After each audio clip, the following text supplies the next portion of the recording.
यहाँ हम इस वक्त दिल्ली के मुखर्जी नगर इलाके में मौजूद हैं, जहाँ सबसे ज़्यादा यूपीएससी और अन्य प्रतियोगी परीक्षाओं की तैयारी करते हैं छात्र। हम उनसे जानने की कोशिश करेंगे कि आखिर वो इस सरकार के फैसले को कैसे देखते हैं। आगे कुछ ही दिनों में राज्यों ने इसको इम्प्लीमेंट करना भी शुरू कर दिया गया है।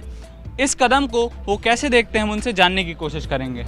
सबसे पहले आप बताइए सर, मेरा आपका नाम? हेमंत वर्मा। हाँ, आप सरकार के इस कदम को कैसे देखते हैं? सर, इसको मैं पूरी तरह से पॉलिटिकल मुद्दा देखता हूँ, क्योंकि जो आरक्षण का मुद्दा था वो मेनली संविधान में सामाजिक तौर पे लिया गया था। इसको आर्थिक बना के एक तरह से जो सवर्ण है उनको वोट बैंक की तरह से उसको साधने की कोशिश में सरकार ने किया। और सरकार में एक चीज़ और देखता है, जिस इस मुद्दे पर जो तेजी उन्होंने दिखाई है, अन्य किसी भी मुद्दे पर उन्होंने ये तेजी नहीं दिखाई। इस पर संविधान में संशोधन करके और तुरंत राष्ट्रपति ने जिस तरह इस पर एग्री किया है, इसी तरह किसी भी और मुद्दे पर हमने नहीं देखा। जैसे कि महिला, आपको क्यों लगता है पॉलिटिकल है? क्योंकि 3 राज्यों में एक तरह से सरकार की हार, और प्लस उनको स्वर्ण वोट बैंक में उनको दिख रहा था कि वो हमारी तरफ से जा रहे हैं, तो उसको साधने की मेन बेसिस उनका पॉलिटिकल था। ये एक तरह सही भी है। कुछ लोग ऐसे हैं, कुछ बच्चे ऐसे हैं जो आर्थिक मुद्दे पे पीछे रह जा रहे हैं, बट उसके लिए कोई और भी तरीका हो सकता था।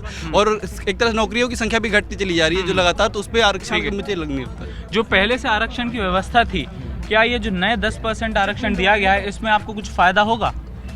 अगर फ़ायदा ही देखना है तो जो प्राइमरी एजुकेशन है उस पर सुधार करें, उस पर क्वालिटी पे करें, ना कि आरक्षण जो दिया जा रहा है हमारे संविधान निर्माताओं ने सामाजिक और शैक्षणिक रूप से पिछड़े के आधार पर दिया था, ना कि आर्थिक आधार पे।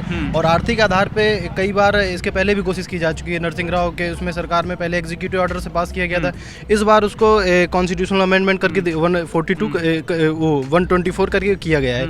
अगर वो पूरा किया गया है, लेकिन इकोनॉमिक वीकर सेक्शन जो है हमारे उसमें कहीं मेंशन नहीं है। अगर सरकार उस पर ये तर्क दे रही है कि ये कहीं ना कहीं प्रियम्बल में है हमारे, उसमें सामाजिक और सामाजिक, राजनीतिक, आर्थिक न्याय उस आधार पे बोल रही है। अभी ये जो है एक बालाजी राघवनवाद एक केस है, उसमें 50% सीलिंग फिक्स की गई, इंदिरा साहनीवाद वाला है। तो ये मैटर भी जाएगा सुप्रीम कोर्ट में, अब वो पूरा डिसाइड करेंगे क्या हुआ। पूरे आरक्षण की डिबेट में 2 सबसे बड़े मुद्दे हैं। जो क्राइटेरिया रखा गया है वो है 5 एकड़ से कम भूमि होना चाहिए, और दूसरा 8 लाख से कम इनकम होना चाहिए। आप 8 लाख से कम इनकम वाले इशू को कैसे देखते हैं? क्योंकि माना जाता है कि ये बहुत बड़ा तबका इसी कैटेगरी में आ जाता है, तो आरक्षण का फायदा होगा नहीं। आप इसको कैसे देखते हैं?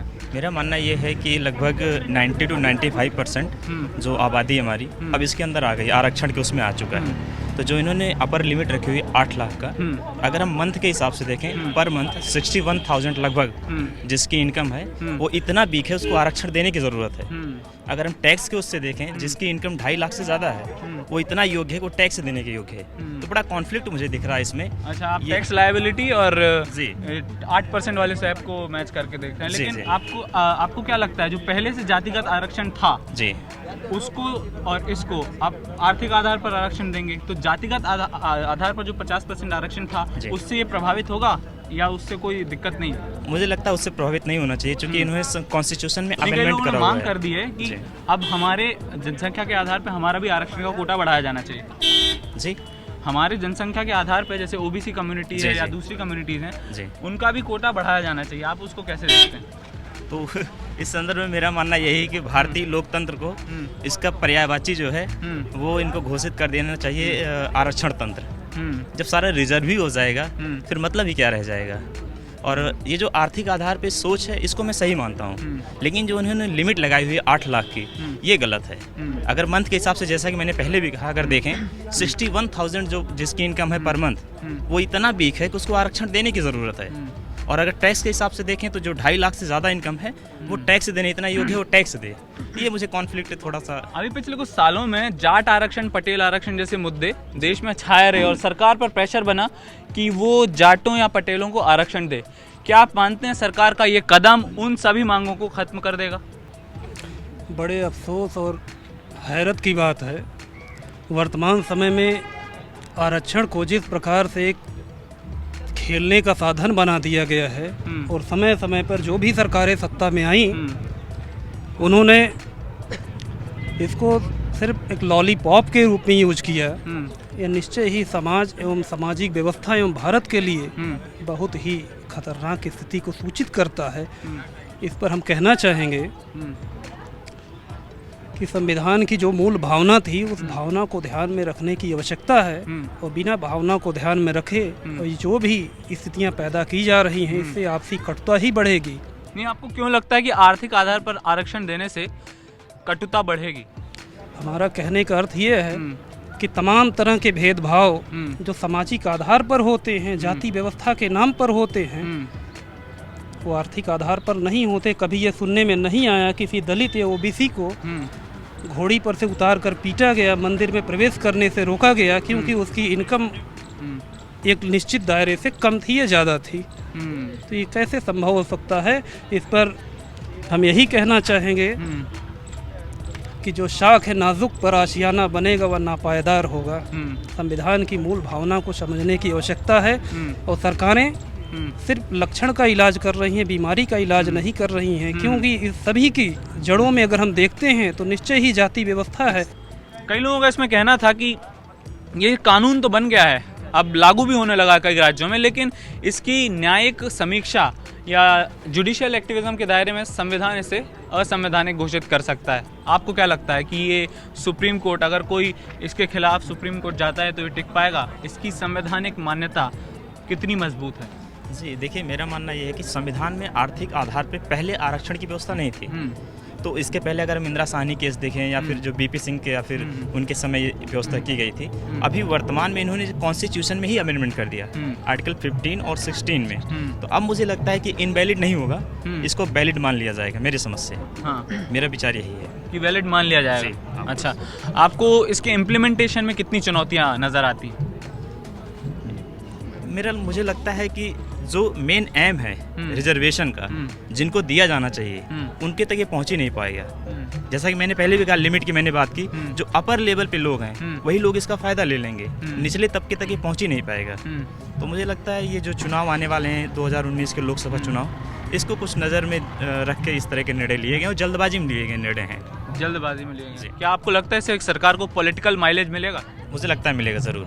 तो फायदा होगा 2019 के चुनाव? मुझे लगता है ऐसा उन्हें फायदा मिलेगा। अच्छा, पिछले दिनों कुछ दिन जाट आंदोलन हुए थे और पटेल आरक्षण को लेकर मांग चली थी। आपको क्या लगता है इस आरक्षण का जो नया फैसला है, इससे वो मांग के सब समाधान हो गए क्या? नहीं, समाधान तो इसमें नहीं देखा जा रहा है, लेकिन जिस तरह से अभी बात हो रही थी कि मतलब इसको वैलिड होगा या नॉन वैलिड होगा, लेकिन जब ओबीसी को आरक्षण दिया गया था 27%, ऑन दैट टाइम उस समय भी इंदिरा साहनी बनाम भारत सरकार था, तो इंदिरा साहनी ने उसी के खिलाफ जाके कोर्ट में मुकदमा दायर किया था, जिसके बाद यह डिसीजन आया कि उसमें भी जो क्रीमी लेयर था उसको निकाल दिया गया था। 9 बेंच के जो जजेस थे, तो 9 बेंच के जो जजेस थे उन्होंने जो है क्रीमी लेयर को ओबीसी का भी निकाल दिया था। इसके बाद उसने इसको वैलिड किया, जिसमें उन्होंने बोला कि 50% से ऊपर आरक्षण नहीं जाएगा। अगर ऑन द बेसिस ऑफ अगर इसके ऊपर अगर इसको वो इनवैलिड करते हैं 10% आरक्षण को, तो उस पर भी सुप्रीम कोर्ट को एक नई समीक्षा शायद करनी पड़ जाए। It might. इस फैसले का सरकार को कितना फायदा मिलेगा पॉलिटिकली? एक्चुअली अभी क्या आप इसको पूरी तरीके से पॉलिटिकल डिसीजन मानते हैं? हाँ, इसमें पॉलिटिकल डिसीजन है, लेकिन पॉलिटिकल डिसीजन होने के बावजूद भी कुछ जो वीकर सेक्शन है, जो क्रीमी लेयर में जो वीकर सेक्शन है, उसको इसका फ़ायदा उसको भी मिलेगा। भले ये पॉलिटिकल एक एजेंडा हो, लेकिन इसमें से कुछ ऐसे तबके हैं जिसको इसका प्रॉफिट मिलेगा। तो फिर ये लाने का आपको लगता है उचित था या है? इसको इतनी जल्दबाजी में नहीं लाना चाहिए था, लेकिन अगर इसको मान लिया जाए लाया गया है, तो अगर इसके ऊपर अब आगे अगर मतलब जज अगर इसका समीक्षा करते हैं तो शायद इस तरह होना चाहिए कि कॉन्स्टिट्यूशन में जो इंडिया में जितने भी लोग हैं उनको देखते हुए मतलब इसका इम्प्लीमेंट होना चाहिए निकट भविष्य में, ताकि ये एक मुद्दा ना रह जाए।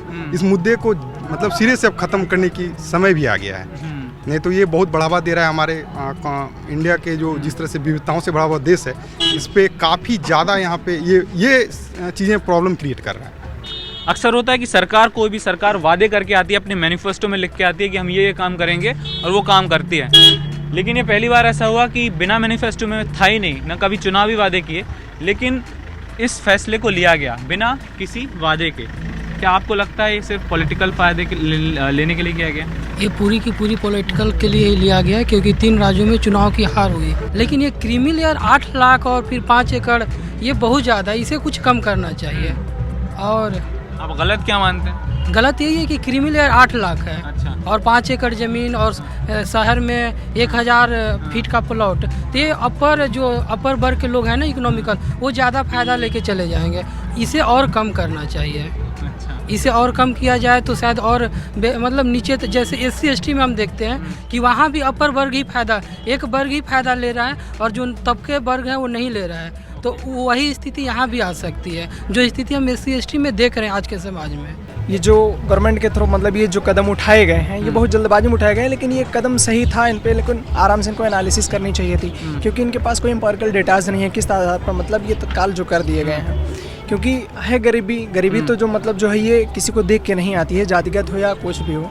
तो लेकिन इसमें बात ये है कि क्या कहते हैं, काफ़ी जो इनका उद्देश्य है, इनके उद्देश्य की प्राप्ति नहीं हो पाएगी। क्या आपको पॉलिटिकल डिसीजन लगता है क्या? जी नहीं। जो छात्र हैं यहाँ, इतने सारे छात्र तैयारी कर रहे हैं, जी जी। बहुत सारे इसमें सामान्य वर्ग से आते हैं, ये उन्हीं के लिए फैसला लिया गया है कि वो आर्थिक आधार पर उनको आरक्षण मिले।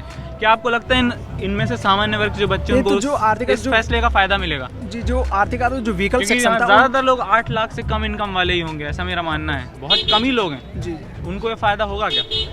तो कहने का मेरा मतलब ये है कि जैसे ये जो 8 लाख रखा गया है, तो कहीं ना कहीं आज तक ये जो प्रावधान जो रखे गए हैं, कहीं ना कहीं देखा ये जो निचला तबका है अभी भी वहीं पड़ा हुआ है, क्योंकि इसका अधिकतर फायदा जो है अपर कास्ट के ही मतलब अपर लेवल के ही लोग ले पा रहे हैं। तो कहीं ना कहीं मेरे हिसाब से देखा जा रहा है तो इसका फायदा जो है वो निचले तबकों को नहीं हो पाएगा, जो आर्थिक इकोनॉमिक विकल्प से जो कमजोर है। ओके, यहाँ हमने छात्रों से बात की और यहाँ से ज़्यादातर छात्रों का ये मानना है कि सरकार का ये कदम पॉलिटिकल माइलेज लेने के लिए है। चूँकि 3 राज्यों में कांग्रेस पार्टी जीती है, 3 राज्यों में कांग्रेस पार्टी जीती है, बीजेपी हारी है, सरकार ने ये कदम उनको पॉलिटिकल फ़ायदे के लिए लिया है। माना गया था कि इन राज्यों में सामान्य वर्ग सबसे ज़्यादा रुष्ट था, सबसे ज़्यादा जो वोट नुकसान हुआ है बीजेपी का वो सामान्य वर्ग की वजह से हुआ है। तो इस 10% आरक्षण देने के बाद सरकार मानकर चल रही है कि वो अपना खोया वोट बैंक वापस पा सकती है। मुखर्जी नगर दिल्ली से मैं वैभव पलनीटकर क्विंट के लिए।